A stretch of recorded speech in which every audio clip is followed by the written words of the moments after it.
এই সোনার বাংলাদেশে আর কাউকে দুর্নীতি করতে দেওয়া হবে না।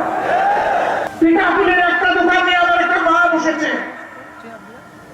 রাস্তার পাশে ফুটপাতে, ছোট্ট একটা ভ্যানের উপরে, সেইখানে আসে চাঁদা চায়। লজ্জা হয় না?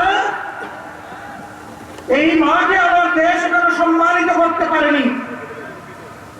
পেটের কুতার জ্বালায় উদা নিবারণ করতে নিজের করে হাতের তৈরি জিনিসগুলো নিয়ে এখানে এসেছে বাচ্চাদের মুখে একটু খাবার তুলে দেবে, তুমি এসে ডাকাতের মতো সেখানে অংশ বসা।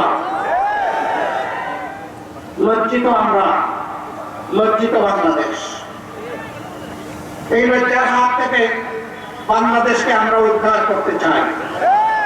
ইনশাআল্লাহ আমরা পারবো, কারণ আমরা ঘোষণা করেছি চাঁদা আমরা নেই না এবং কোনো চাঁদাবাজকে আমরা চাঁদা নিতে দেব না।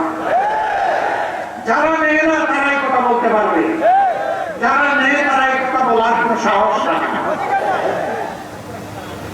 আমরা বলেছি সব ধরনের দুর্নীতি বন্ধ হবে। দুর্নীতি আমরা তো করবোই না, করার প্রশ্নই উঠে না। এই সোনার বাংলাদেশে আর কাউকে দুর্নীতি করতে দেওয়া হবে না। মুশকিলে পড়েছে এখন দুর্নীতিবাজার চাঁদাবাজার।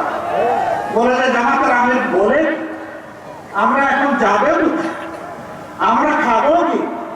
না রে ভাই, তোমরা এই দেশের মানুষ, আমরা তোমাদেরকে ভালোবেসে বুকে টেনে নেব।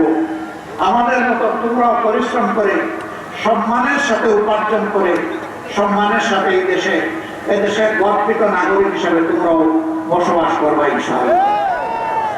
এই জন্য যত ধরনের সহায়তা তোমাদেরকে দেওয়া দরকার সব দেওয়া হবে। তবু আল্লাহর রাস্তায় বলবো, চাঁদা তোমরা নিও না, দুর্নীতি তোমরা করো না।